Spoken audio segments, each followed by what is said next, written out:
Kita langsung aja masuk ke personal finance untuk pemula. Jadi kenapa personal finance ya? Menurut gue ini kayak yang gue tadi bilang ya, ini ada 3 poin ya. Yang pertama itu menurut gue personal finance itu operating system dari seluruh aspek hidup kita. Ya jadi maksudnya kalau teman-teman ini operating system kan bertujuan buat nge-operate seluruh sistem yang terjadi kan. Jadi application ya, misal lu buka HP lu gitu ya. Aplikasi itu bisa dibuka kalau OS-nya itu bekerja dengan baik gitu ya. Kalau software itu bekerja dengan baik gitu.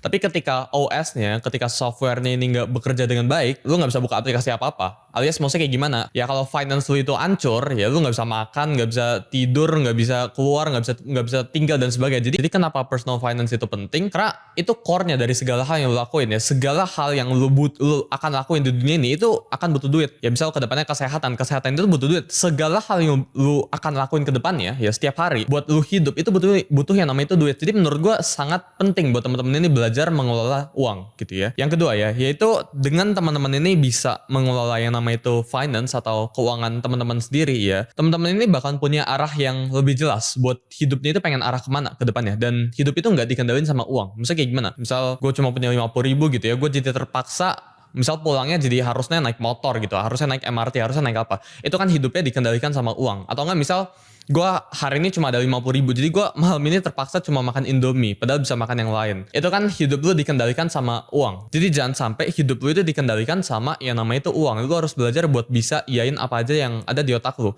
Bukan berarti kita konsumtif ya, tapi belajar buat hidupnya itu biar lu nggak pas-pasan. Jadi yang kedua itu tujuannya bisa personal finance ya, atau ngerti ilmu personal finance yang gue akan share di video ini, itu biar teman-teman ini punya arah hidup yang jelas dan nggak dikendalin sama uang gitu ya. Sama yang terakhir ini kurang lebih mirip lah ya sama poin yang kedua, itu hidupnya itu nggak terpaksa ya. Jadi kalau kayak yang tadi gue bilang ya, misal gue sekarang cuma punya 50.000, gue terpaksa malam ini cuma bisa misal makan Indomie. Padahal gue bisa kalau nggak ada terpaksa ini opsi ini, mungkin gue pengen makannya di luar atau gue pengen makannya lebih mewah dan sebagainya gitu ya. Jadi personal finance itu menurut gue itu ilmu yang sangat penting buat ya kita mengerti, apalagi Gen Z yang teman-teman audiens gue nonton. Karena kan range audiens gue itu kan kurang lebih di umur 18 sampai 25-an gitu ya. Dan ini penting banget buat teman-teman tahu gitu. Sebenarnya personal finance itu kuncinya itu cuma satu, yaitu catat.